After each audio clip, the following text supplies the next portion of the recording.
Hello, and welcome to another episode of Misfits of the Galaxy, a vlog series where I ramble and amble about an upcoming campaign I hope to run for my fellow members of the Isle of Misfit Roles podcast.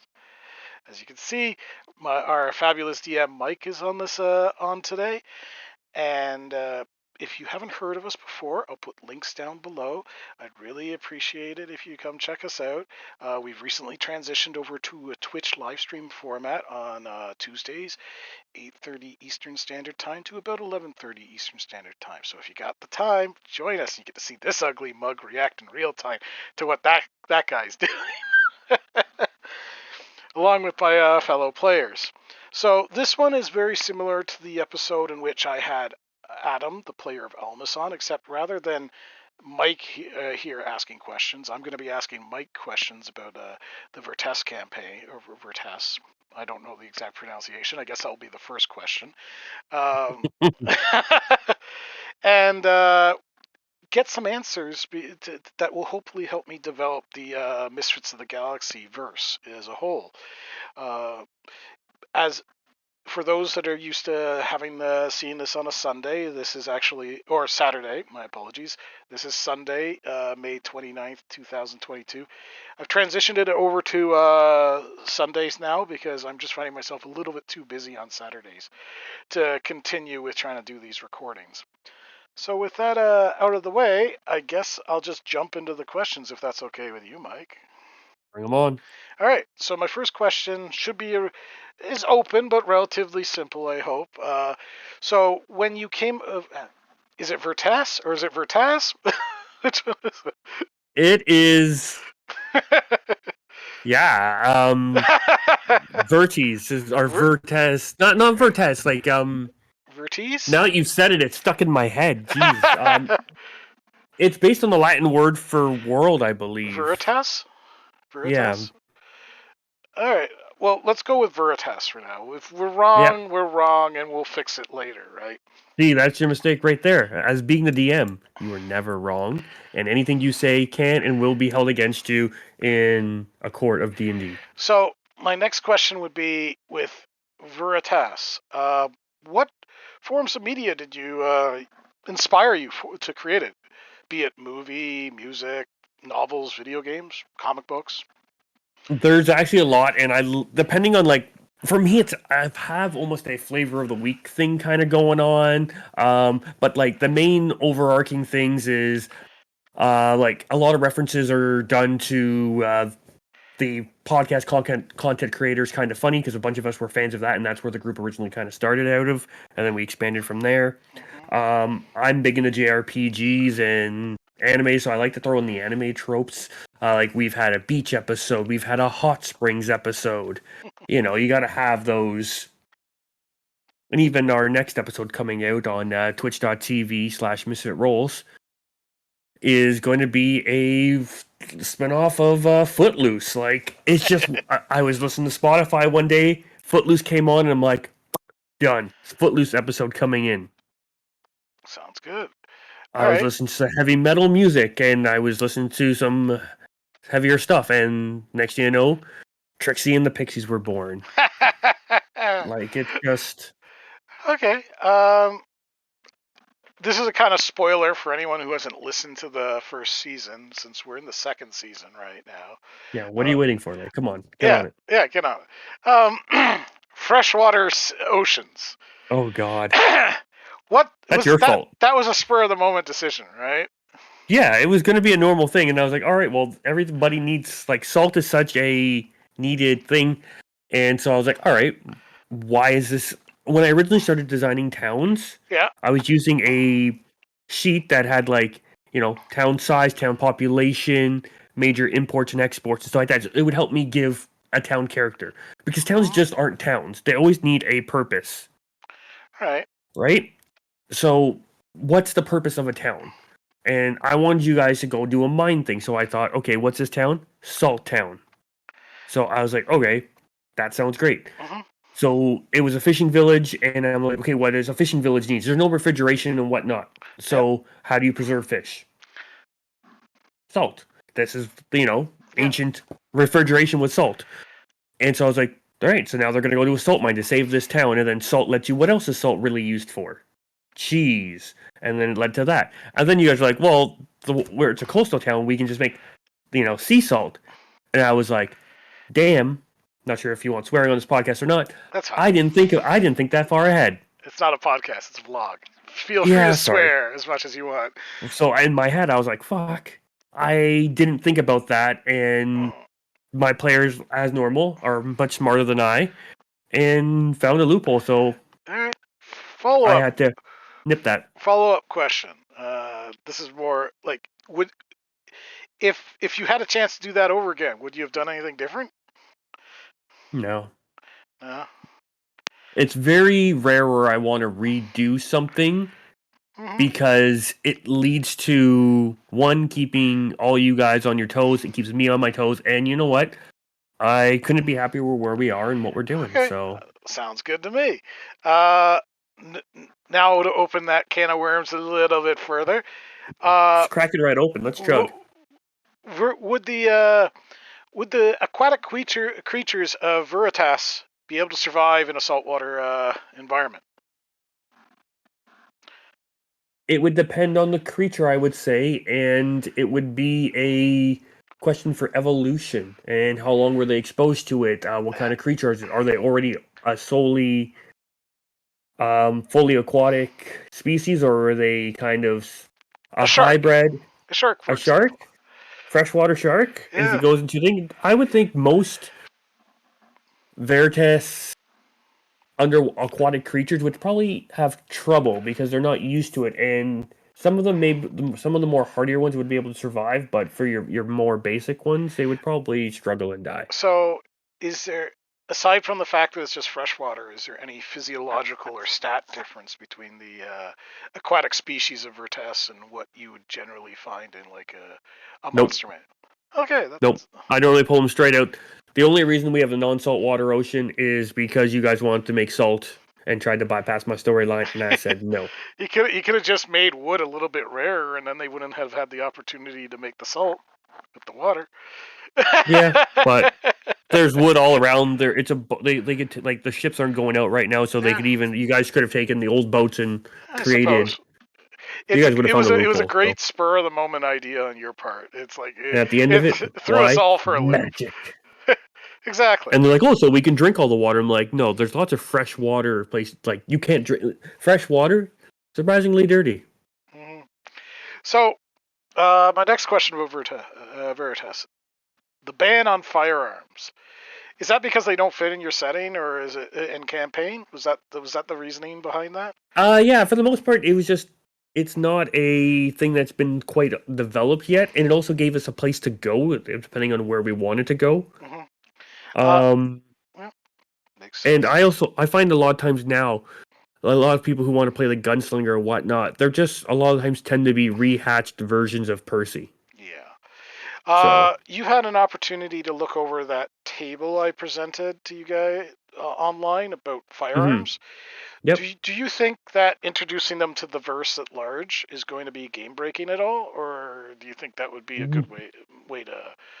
No, as long as the mechanics are sound, like, again, looking at them and then till actually trying them out, it might be something that needs to be, like, quote unquote play tested for a little bit, and may have to make adjustments on the fly. I also, it's my bias is another reason why I don't have firearms in my world. I'm not a big fan of pew pew pew battles. Fair enough. I am all of the I guess you can consider shooting arrows at each other, but I just have the feeling that if everyone was gun or laser or firearm based, it's like I go behind 2/3 cover, and then I stick my gun out and I go pew pew pew. Your turn. I go pew pew pew back, and then you go pew pew pew back. Okay, sounds good. I guess my next question is: it seemed like this is another kind of spoiler question to a certain extent for people who haven't watched it yet, not for our players themselves. The moment that Almas learned how to cast teleportation and divination, it seemed like the darkness began influencing that stuff hardcore. Was that a preventative measure on your parts? Because Yes. I know that a lot of fair enough. I know a lot of DMs as soon as you get that teleportation spell, all hell breaks loose because all those random encounters going from point A to point B just get like flushed down the toilet per se, right? Yeah, because to be honest, I've changed my DM style from the beginning of the campaign to where we are now. I Mm-hmm. used to be, I'm creating this whole continent and every town and planning for everything. And as you know, DMing yourself, that just takes way too much time and way too much wasted time because you Yeah. plan out giant storylines that never get used, or one of your characters decides, hey, I need component for a blood and just kill the main person in the storyline, Or they burn down the town before the race or they burn starts. down burn down a town. So it's kind of like I was like, okay, all that time wasted. So I'm much more now a Seat of the pants. fly by the seat of my pants and plan for an episode or two, just in case you guys get further. But Mm-hmm. you guys, for what I plan to be accomplished in a session to what normally gets, it's normally like a 60% of what I think is going to happen in a session is what you guys actually get through, which is great because it means there's more role playing between players and Mm-hmm. stuff like that. So, following up more for the verse, or as I like to Mhm. call it, do you think if the darkness makes a reemergence, that it would have some sort of similar effect with the void space and the maw gates that I've presented? Like, do you think It that would could be a good idea? potentially, or even corrupt them in the sense Ooh, that, see, like what hold I on, I gotta like write that send you one to a down. Hold different place. hold on, I gotta write that one down. Yeah, like instead of just sending you where you want to go, it could be a random roll where you go to. Maybe it's such a certain amount of life force. Maybe you have to make everyone make a Constitution saving throw to see if they're able to Mm, survive the corruption. I don't know what you're planning if you do introduce the darkness, which I have a feeling it might pop in eventually. Um, what stop like right now? I've given these all your the players these artifacts that keep them from corruption. mm-hmm, If people don't have that, you've seen what has happened in our game so far. People get corrupted, they turn into monsters themselves. mm, They do things that like they let their primal urges kind of take the wheel. And so if you're going to a darkness corrupted gate, like is everybody upon arriving going to be who they were when they left? well, that's I guess I gotta figure that one out because it's Are definitely you not. going to find these ships floating in space that are now full of monsters, and you're like, what the hell happened? They went through a Maugate, and they were all essentially transformed. They were, great, nice people, but they went through the gate, got Mm-hmm, corrupted fully. Like, and you could fuck with it all sorts of different ways of not just regular corruption, but they could have like you could have them even having them either swap body, swap mind, swap body parts even, mm-hmm. or come through and next thing you know you have an arm that's like the an arm of like a lobster style creature or something along those lines. Like, Mutations, nice. yes, you can go so many different ways with that. Mm-hmm. And Uh, that gives me a lot to work with. Actually, it's like, yeah. especially if I bring the darkness into it. All right, Misfits of the Galaxy is going to supposedly take place thousands of years after the Vertas campaign. In throughout and expands beyond just the world itself, but like a universe or galaxy at large. Yeah, it could be thousands of years in the future, could be going on in the same time in just a different part. Well, here's a question: if Vertas survives the players, let alone the darkness, what role do you think it should hold in the verse at large? I have theories and I have plans. Think like even before you had first come to me and said, "Hey, this is what I want to do." I actually have ideas of what I want to do Mm-hmm. that play in quite well to this, which I hadn't originally thought of and got worked into because one of my players came to me and said, "By the way, I'm playing a space pirate," and I'm just like, "Pardon? Oh yeah, I want to play a Gith." I'm like, "All right, let's really cool this. Let's make this work." Originally, when I created the world, there wasn't any. I was going to avoid using astral planes and other planets and other this, but he opened that up to me and I kind of said, yeah, let's do it. And now you're coming to me with this. And so this is my roundabout way saying I have plans and things I want to discuss with you about, Okay, but not here. fair enough. Actually, No that's a. evidence. I can follow up with a question now that gate has kind of been opened. When you initially pitched this campaign, Isle of Misfit Roles campaign, it was like supposed to be high. Sorry, it's my camera got blurry No, again. it Let me popped just back. pop back. Yeah, it's because I keep moving back and forth in my chair. You It was originally just the whole. said that like you planned this to be a high fantasy Suicide Squad originally, and most of Yes. the group ended up playing monstrous monsters. Yeah. And I'm also talking about the human in the party. The humans are the biggest monsters of them all. Were there any races that you were hesitant to allow or would have banned outright if one of the players had come forward and suggested they play it? And if so, why? The only one I was going to say no to was Aarakocra because like they're technically they don't like being indoors and also constantly being able to fly kind of busts a lot of mechanics I find. Yeah, I agree too. I've played with a min maxer and you played with them as well, who's a min maxer Yeah. Aarakocra, and it broke the game and I didn't like that. Word The of only other word of the oh, wise for any DM out there listening to this: do not give an Aarakocra a bag of bag of holding. holding and let them in an open area, because all they're gonna do is put rocks in the bag. And what's I'm blanking on what they're called. Kenku. Kenku.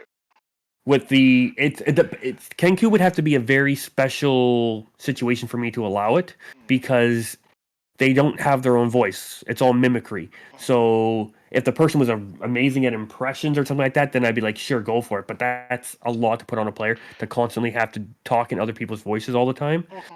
And again, it's not that I have an anti-bird agenda, but yeah, the only other one that would be like a Wanty pureblood. Yeah, they're a I bit. would let you play a Wanty, but it would be because they come in like their physical forms are slightly different. Like there's ones that have like the bottom half of a like a snake. Those are the hybrids. The purebloods are the ones that almost look identical to being human. Okay, those are the ones. Yeah. So those. Oh, sorry. Yeah. So I have it backwards. That's So okay. yeah, the hybrid ones I wouldn't allow. Like I wouldn't want a snake creature walking around because again, also yes, I wanted you to be like monstrous races or quote unquote Suicide Squad, evil, whatever you want to refer to it as. But also, I did tell you all at the beginning, you're not going to be treated as like just normal creatures. Towns will have, depending on where you go and the reputation you have, you will be a factor. Like with like Tevruk being a hobgoblin, but he's normally in giant armor, so it's not as big of a thing. Tally being a tiefling has faced certain discrimination. People don't know what to make of Almas. They just think is the joke we have is the jaundice self. Mm-hmm. And yeah, Yeah. so So, yeah, okay.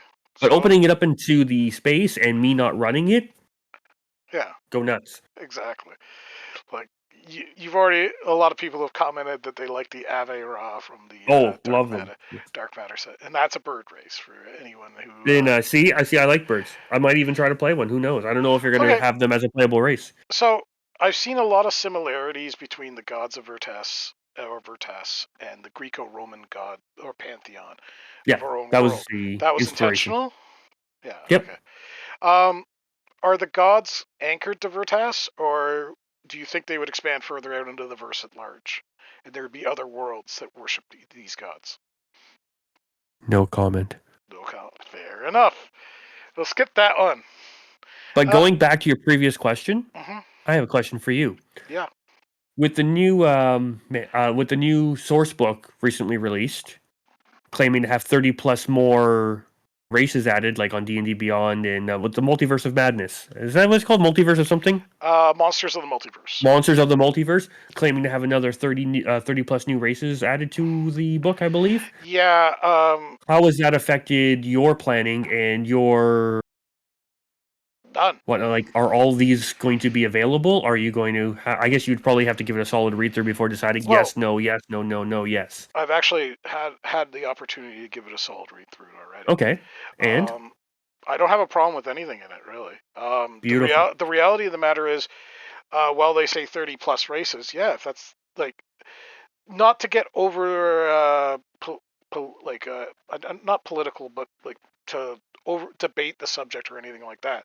Most of the races that they are saying are now available in this new book are actually races that have appeared in all the other books that D&D has published previously. It's Mm-hmm. just now it's a compilation, Oh, right? okay.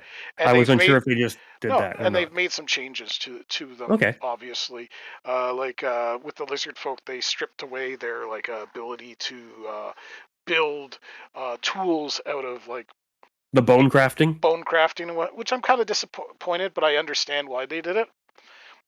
With That's why I like homebrew. Just throw that puppy back in there. yeah, It's not nothing that game breaks, exactly. nothing that changes So things too much. It's just a cool flavor. with this massive universe, I'm actually introducing more races to it. That's why I Because thought this would be it was almost a perfect timing, and then with all the Spelljammer stuff coming out, you're gonna have a treasure trove of oh things too. yeah, You're gonna have Mr. Dress Up's tickle trunk of D&D stuff coming. yes, and for like that's a Canadian reference for the Americans out there. Uh, that actually, I can actually ask the rest of it. So I've introduced a bunch of stuff from Dark Matter as well as Valdez Spire Secrets by Very cool Mage book. Hand Press. Is there anything that's particularly piqued your interest from it thus far? Yes. What would that be? Looking at some of the new classes, I find them pretty cool, and this is just if you're listening to this, and then eventually you check out our Misfits of the Galaxy campaigns. You know what, I suffer from ooze shiny, so I may change my mind. But right now, I've been reading about the witch class, and that has got my mind going. I had a character kind of plan, like Mhm, I work backwards compared to most people. I come up with a story and create the character, and then I choose a mechanic to go with it. And checking out the witch, I'm just like, I can make a cool story that my story works with this. mhm, I'm not going to get into the story and whatnot, but some of the cool abilities, having the hexes and the greater hexes, and then like being able to make a coven. I love the coven effect where you can pull in two of your other players as long as they have the ability to catch a spell or have packed magic, some sort of magic, depending on how it's differently flavored. mhm. But to take you and two others, it's like the first time I've seen a class have that kind of melding, and it creates a 5 spell slots of level 1, 2, 3, 4, 5 of available coven magic. As long as you're close enough to each other, you get 5 more spell slots. You get more spells available to you. It's something that's really cool and something I haven't seen done before. And like, not like it's not like a Voltron type of thing, but having that team up and partnership and actual like joining of the groups that do something that actually changes a mechanic or gives an ability, I thought was really fucking cool. Is there something that you still want to see included in the game, like race-wise or class or equipment or something I similar to that? haven't given it a cover to cover book. I was going off your pretty much your quick descriptions you did on an episode of one of these Yeah. vlogs, and that's the one that caught my attention. Also, I'm a big fan of like shield warriors, so like similar and spear warriors, which I find spears are pretty underpowered.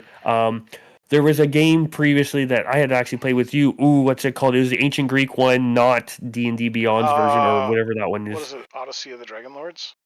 Odyssey of the Dragonlords, they had some really cool mechanics for, so I wouldn't mind seeing some of those classes and subclasses being brought Okay. into it, because yeah, I find having like a shield warrior or a spear warrior, I find them like spears are very underpowered, yet they are such in real quote unquote real life or like in our ancient world in Earth. Mhm. Spears were fucking deadly. Okay. Here's another question then. Yep. About Vertest. So, because this is supposedly taking place thousands of years in the future, and to at least to my knowledge, none of the NPCs or PCs in your Vertask campaign are immortal. Therefore, they're long since buried and turned to dust.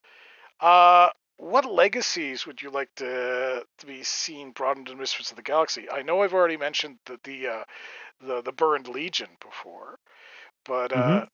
did you would you like to see anything in particular thrown in there? Carry Or? on. Hmm.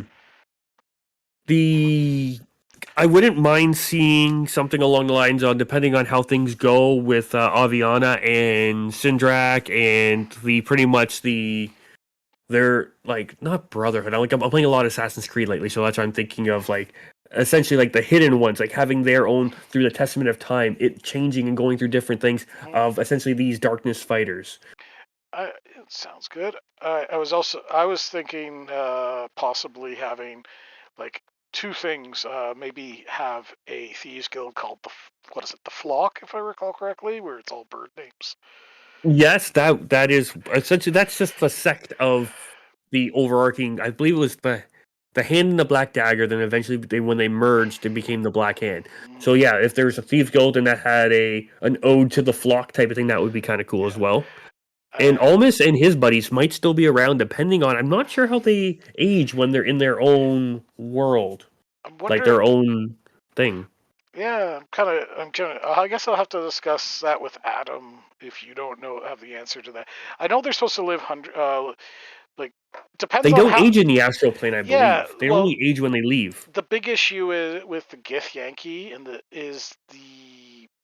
I guess the social aspect of it, or the societal, where it's like they hit a certain level and their Lich Queen who's like a demigod, consumes their souls or something to that effect. Or at least that was in the Yeah. old history. So I don't know what it is now, or what it And is you know like in your what? setting. That's the thing right there. That's one thing. Like one of our players, like when I play with Q, like Mm, when with Q, he'll bring up like, oh, this and this and this. I'm like, yeah, but no, that's in this setting. That's like exactly. that. That This is like homebrew, so it can be anything. Can be anything and that's everything why I all at said once. that's what it normally is. I wonder what it is like here, right? You need to you can't set that expectation all the time. Uh, what I am Which thinking of is doing, great to fuck with players, especially veteran players like yourself, yeah, because you go in expecting a certain thing, and and it you're throws like, you for a oh, loop. this Eh, monster's vulnerable to fire. I'm gonna throw fucking fire at this troll because it's gonna stop its regeneration. Oh, actually, these are fire-eating trolls, yeah. and you've just boosted them, and now they get a double damage on their next turn. I know what I can do. I can come up with a lich called the Flayed One in the setting, and it's a skinless lich that collects other people's skins to tattoo their additional spells on them. There you And go. he's got this creepy library of skins. They almost have like especially you can almost give them like bone-like wings. So when the wings expand, it's just like on the little branches of the wings. It's like layers of like flayed skin with spells on them and That's a very whatnot. creepy ass thing. I'm probably gonna throw it in here somewhere because it does sound pretty dope. In the words of Adam. Um, let's see what else we got here. Um, oh, we're coming near the end actually, and we're hitting almost 30 minutes. I know So you like to keep them at like a close to tight 20 to 25, and yeah, I ramble, so good no, luck. that's fine. It's like I try to keep them around this. Like I don't want to go past 40 because Yeah, then I won't. digestible. It's more digestible. Like Yep. I can listen to them over again when I'm like Hmm. driving to work or something like that. So you have the opportunity to go over at least 18 episodes of this vlog series so far. Yeah. Is there any sort of media you'd recommend that I consume for some ideas Ooh, on this for this? you've consumed so much more media than I have. Hmm. Yeah, but you might For have. this, uh, what media would be good influence? See, I know you've seen most of it. Like I'd throw in some Dark Crystal elements, which you've seen. Um, Hmm. Well, it, Chrysalit, the books. yeah,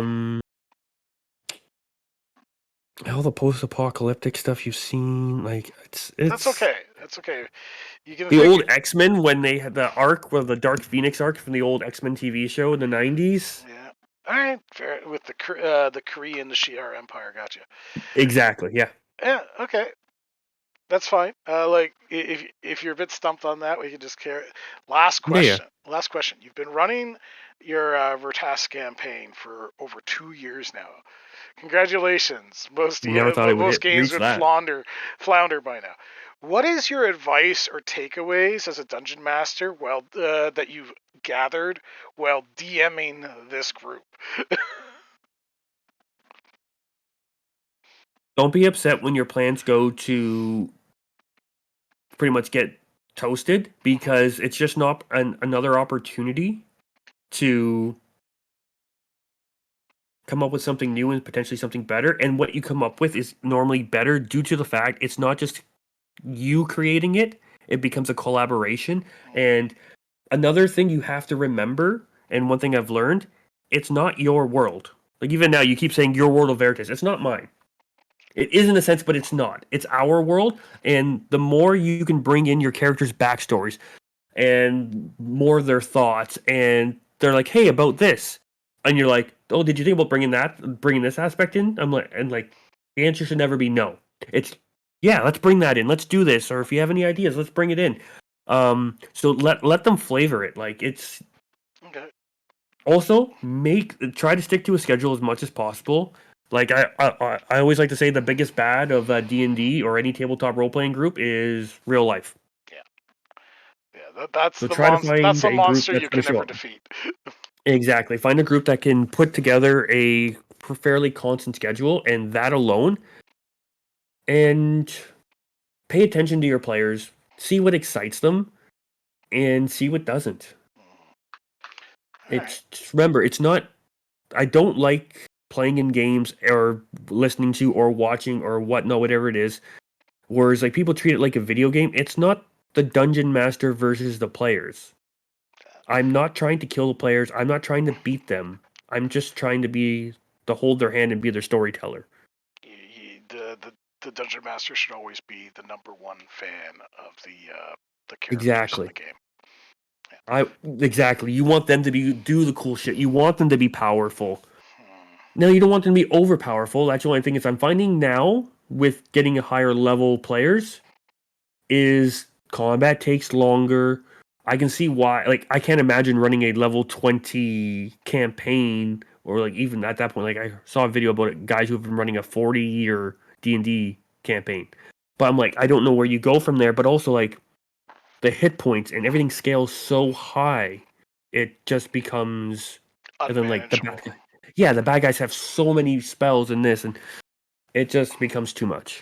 Yeah, I think that's something that like maybe food for thought when it comes to monsters and villains and what have you is they shouldn't necessarily follow the same rules as the characters. And the reason behind that is you need to simplify those stat blocks for the DM, especially at higher levels where you're looking Hmm. at like a level 20 archmage that has how many spells to choose from? Yeah, normally at the beginning of a battle, I kind of look at each spell level. I'll pick one or two spells. If Mhm. they have 8 different ones at level 3, I'm like, I'm picking two, and these are the two they use. I'm using this one. Like, I pre for the battle. I'm like, they're going to use this one, this one, this one, this one. And Yeah. unless something in the battle changes that another spell is going to make a lot of sense, Well, I'm like, I'm not using it. exactly, because like how many spells are going to be in that list that you're not even going to like a battle typically lasts up upwards of 5 to 7 rounds normally. Yeah. Anything longer than that, the players are clearly going to struggle, or it's the final boss of the campaign. And a lot of them are going to be shorter than that because of a good Hmm. solid critical here and there, or like a Hmm. backstab or something like that.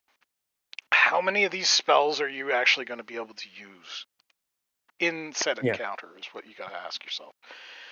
And And everyone's got their go-to, even the players. Like they have so many different spells, but when it comes down to a battle, everyone has their shtick. Like this is what I am. This is what I do. These are my go tos. And when push comes to shove, you're going to your go tos. yeah, You're not going to exactly. randomly use this random spell that you've never used before, unless the situation absolutely calls for it. Absolutely right. Well, we're running close to 35 minutes now. I'd like to thank you for being on this. It's given me a lot of food for thought.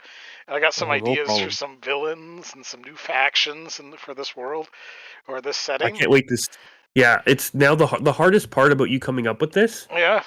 is either me cutting the campaign short or me trying to TPK the group. Well, So can you at least wait until I have a chance to read the Spelljammer stuff and see what I want to yeah, incorporate from so that's the that? thing is like That's in I August. like I said, I suffer from ooh shiny, and I get excited for this stuff. And I've already written like a whole bunch of character stuff, but Mhm. then I realize, hey, this is probably at least a solid year away, kind Yeah. of thing, at the rate we go at. Well, that's part of the reason I started doing these in January. It's the reality of the matter is by the time the second season of the campaign comes to a close, which I assume is the final season, although that's in your mind, not mine, as to Yeah. whether that's going to happen. Um, Yeah, we'll see. Provided that second season is the closer, um, that it's going to give me plenty of time to work on material in the meantime. Mm-hmm. And so by the time the second season's come to a close or a finale, I should have enough material ready that I can go, hey, we're ready to go, right? Yeah. Without having to have that much downtime. Mm-hmm. Anyways, once again, I'd I like to think you're thank about you. to be murdered. No, they're the animals hungry, getting fed apparently. Anyways, Wars. once again, I'd like to thank you, and for those who are actually listening to this, I hope you found it informative. And may your 20s always roll a natural critical. Take care. Bye.